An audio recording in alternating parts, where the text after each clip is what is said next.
Hello and welcome students. Today we will discuss fish products.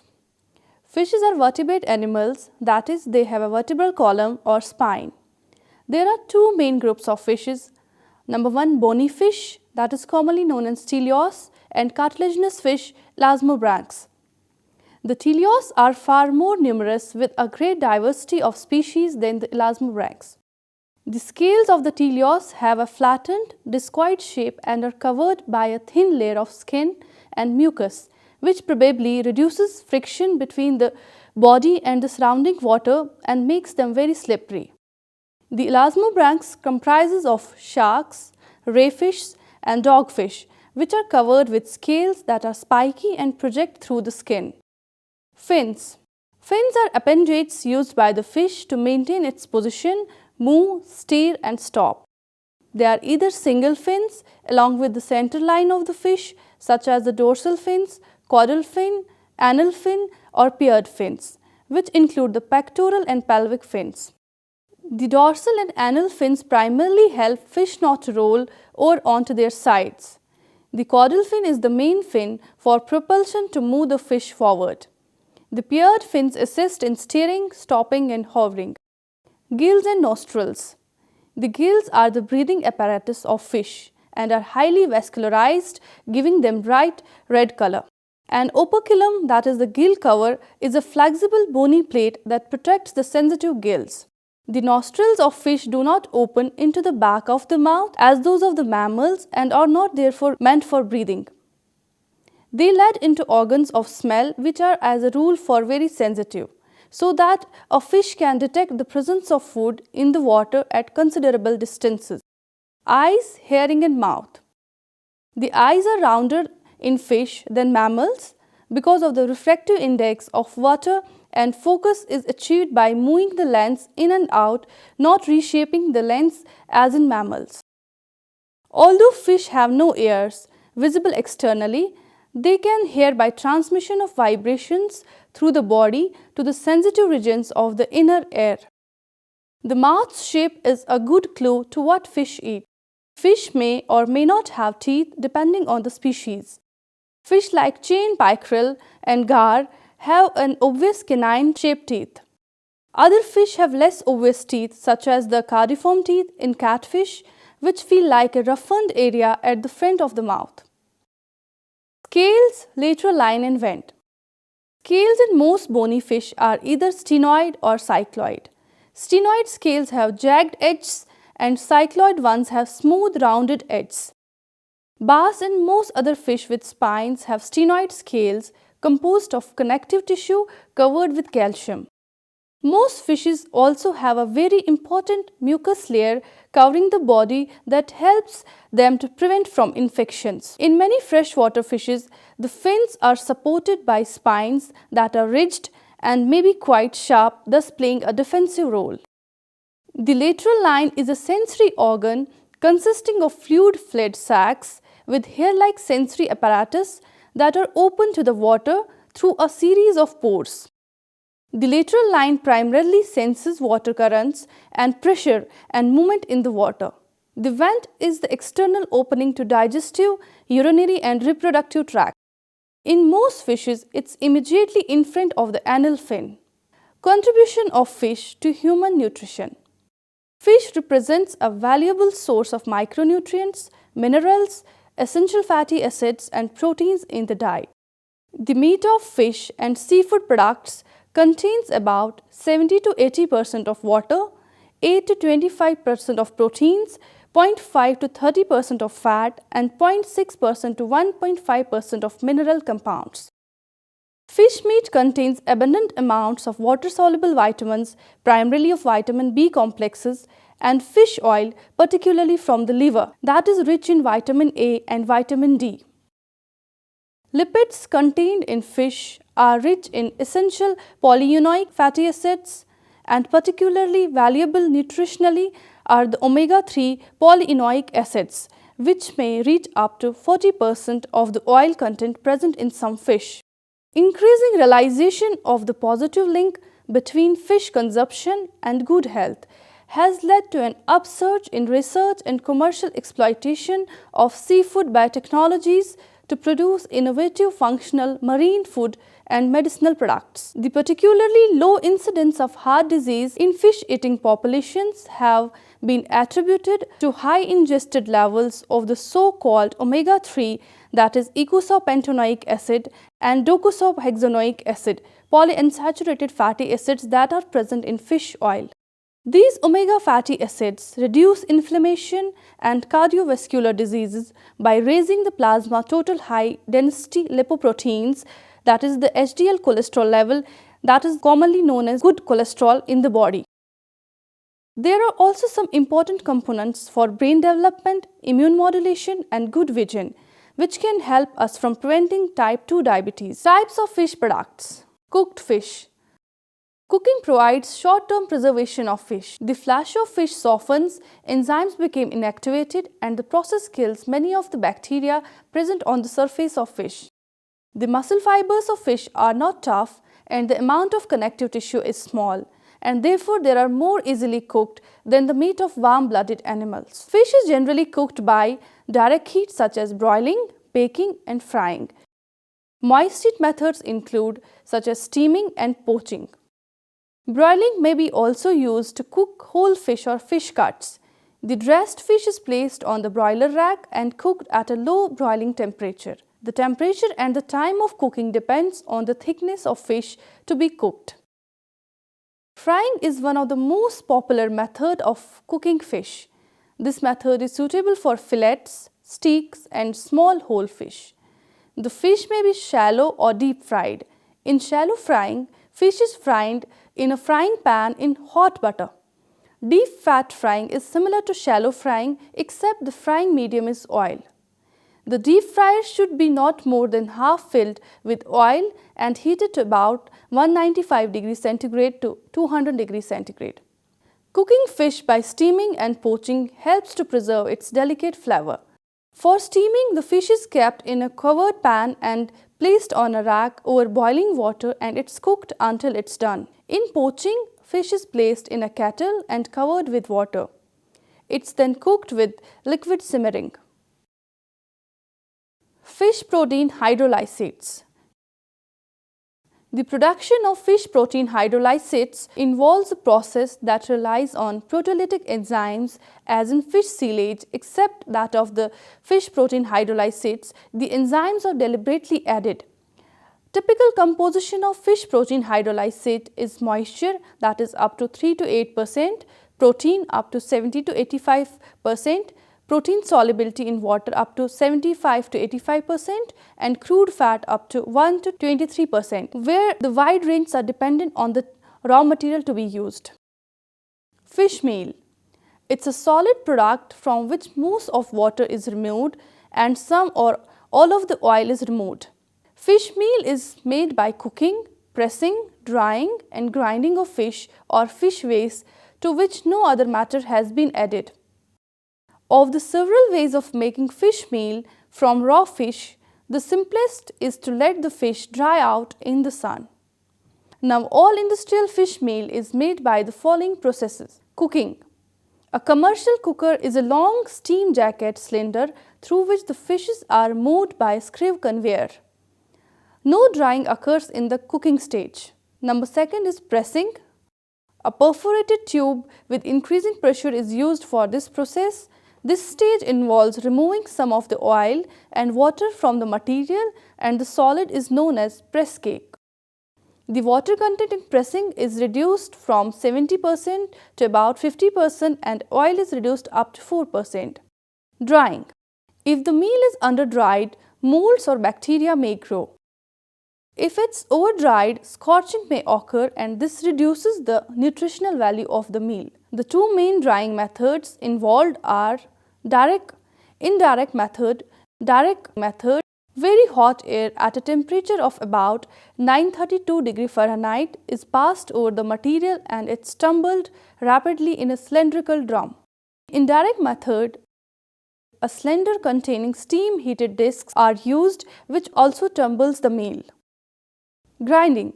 This last step in processing involves breakdown of any lumps or particles of bone. Uses: fish meal in diets increases feed efficiency and growth through better feed palatability and enhanced nutrient uptake, digestion and absorption.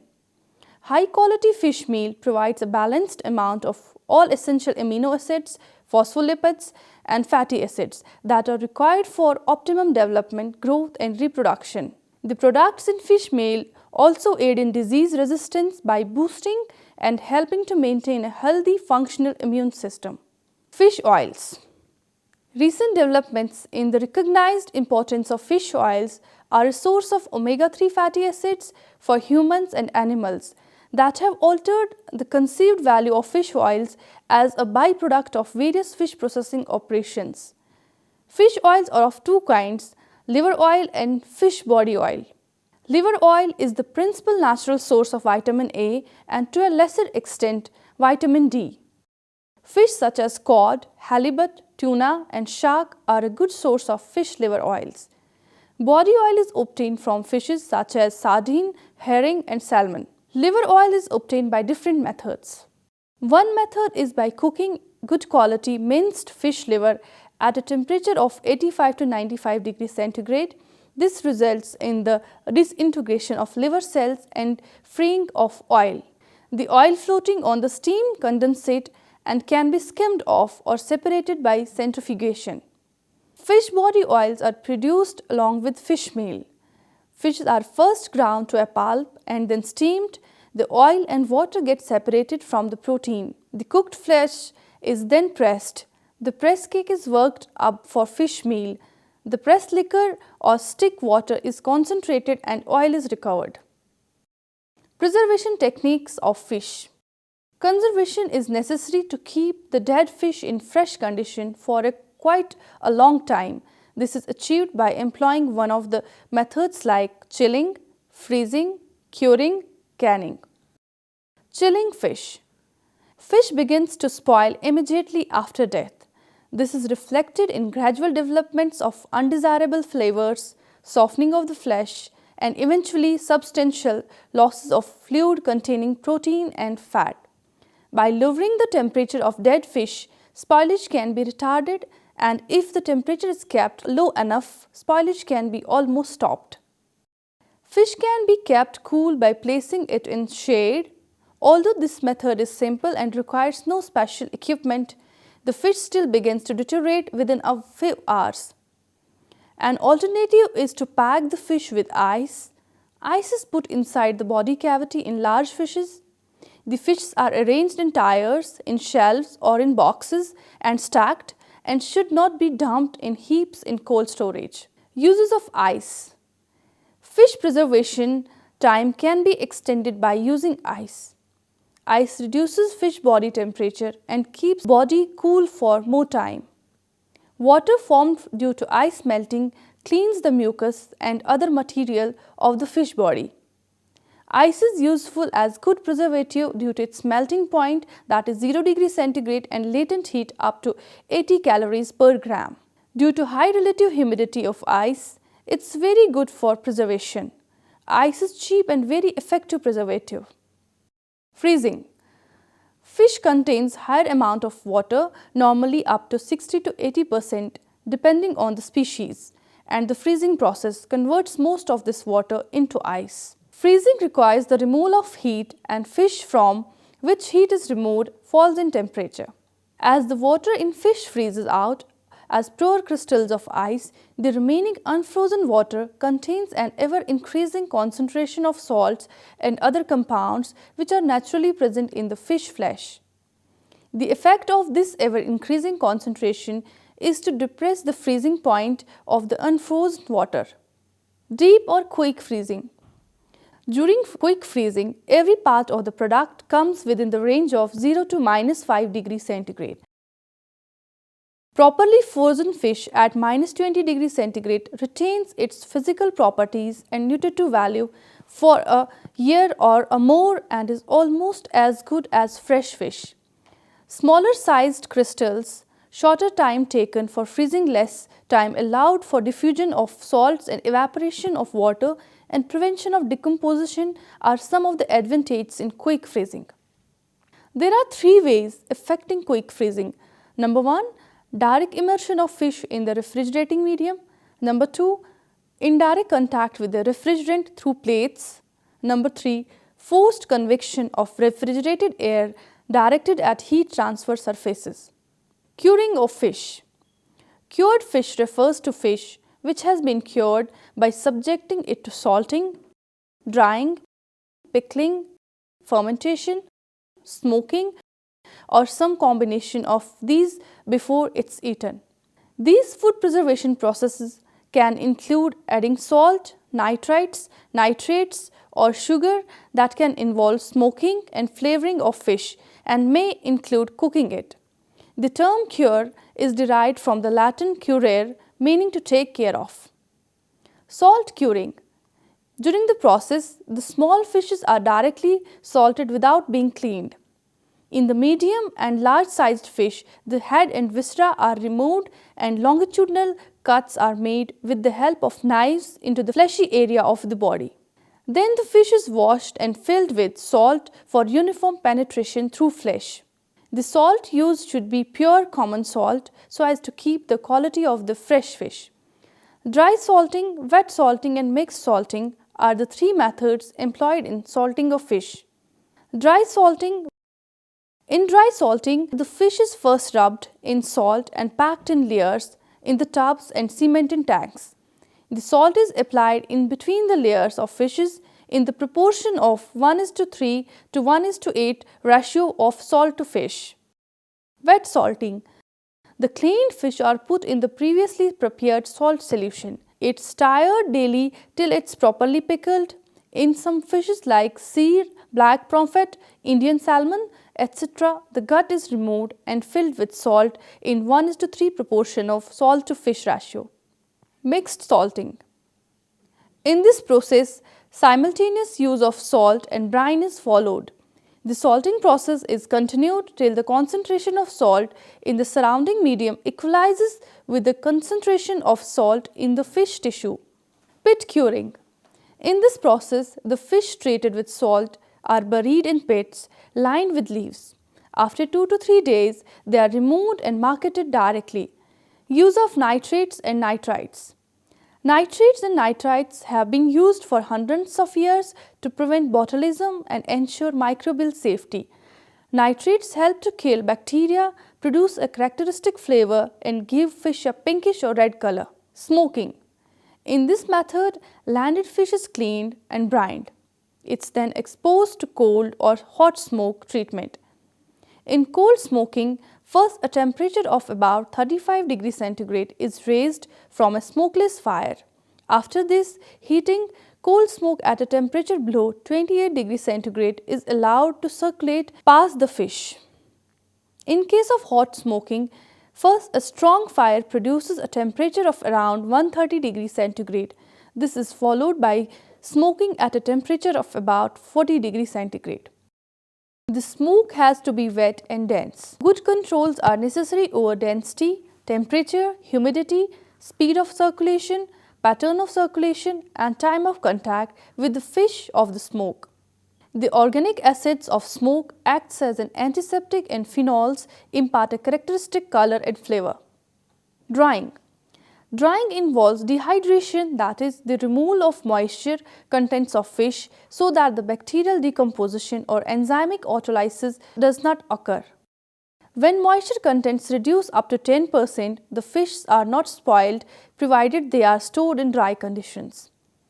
Fish drying is achieved either naturally or by artificial means. Natural drying. In natural drying, the fish after being caught are washed and dried in the sunshine. They are then suspended or laid out flat on the open ground. The process, however, has a number of disadvantages that it's slow and results in much loss through putrefaction. Artificial drying. In artificial drying, the killed fish are cleaned, gutted and have their heads removed. They are then cut lengthwise to remove their large parts of their spinal column, followed by washing and drying them mechanically. Fermented fish. Fermentation is a process by which beneficial bacteria are encouraged to grow. These bacteria increase the acidity of the fish and therefore prevent the growth of spoilage and food poisoning bacteria. Additionally, salt is used to prevent the action of spoilage bacteria and allow the fish enzymes and the beneficial acid producing bacteria to soften or break down the flesh. Fermentation is therefore the controlled action of the desirable microorganisms such as lactobacillus in order to alter the flavor or texture of the fish and extend the shelf life. Traditionally, the term fermented fish covered both enzyme hydrolyzed and microbial fermented fish products, and a clear distinction has not been made between these products. Principles of the fermentation process. Ripening is believed to be caused mainly by enzymic actions which split macromolecules such as proteins and fat in the fish musculature into low molecular weight compounds, for example, peptides, amino acids, and free fatty acids. The enzymes responsible for ripening are reported to be endogenous proteolytic enzymes from the internal organs and muscle tissue of the fish. Lactobacillus species are found as the dominant microorganisms in many fermented fish products, where their primary role is to ferment available carbohydrates and thereby cause a decrease in pH. Generally, pH should be within the range of 5 to 4.5 in order to inhibit pathogenic and spoilage bacteria. Preservation effects of Lactobacillus species. The preservation of fish through lab species fermentation is due to the inhibition of a wide range of spoilage and pathogenic microorganisms by various end products of the fermentation. Number 1 is acid production. Lactic and other organic acids generated by lab species reduces the pH of the environment with an inhibitory effect of gram-positive and gram-negative bacteria. Hydrogen peroxide and carbon dioxide. Lactobacillus species in presence of oxygen can generate hydrogen peroxide, which in turn can generate hydroxyl radicals, causing the peroxidation of membrane lipids and microbial cell susceptibility that promotes anaerobic environment and reduces the pH and can help in destroying the integrity of microbial cell wall. Bacteriocins. These are antibiotic-like molecules, usually proteinish in nature, of varying molecular weight, mode of action and specificity of action. They are produced by many Lactobacillus species either naturally or induced, with some lab species producing a single form whilst others produce 2 or 3 forms. Nisin. Nisin is produced by Lactococcus lactis, shows activity against gram-positive bacteria but not pathogenic gram-negative bacteria such as Escherichia coli and Salmonella. Canning of fish. Canning is a method of preservation in which spoilage can be averted by killing microorganisms through heat in hermetically sealed containers. The raw material should be processed properly since it contains most dangerous pathogenic microbe, that is Clostridium botulinum, which should be destroyed. This is found in protein-rich foods such as fish, which has a pH of 6 to 7 and is non-acidic. There are some other heat-resistant bacteria like Clostridium sporogenes, which needs longer time temperature treatments than Clostridium botulinum. It needs a temperature of about 120 degrees centigrade for 4 minutes or at 115 degrees centigrade for 10 minutes to kill them in large numbers. Now students, coming to the general process of fish canning operation. General process of fish canning operation. Firstly, there is the procurement of raw material, delivery and storage. After that, it's followed by grading, sorting, skinning, beheading and filleting. Then there is the can filling, sauce addition, pre-cooking and sealing. That is followed by heat processing, and then it's followed by cooling, drying and storage. So we came to a conclusion that fish is a good source of protein, unlike fatty meat products that having not high saturated fatty acids that can pose serious health concerns. Apart from that, it's a good source of omega-3 fatty acids which promotes healthy heart functioning. As fish is a highly perishable commodity, various methods have been devised to preserve it like chilling, freezing, curing and canning. Students, with this we conclude our today's lecture. Hope you have enjoyed and understood it well. Thank you.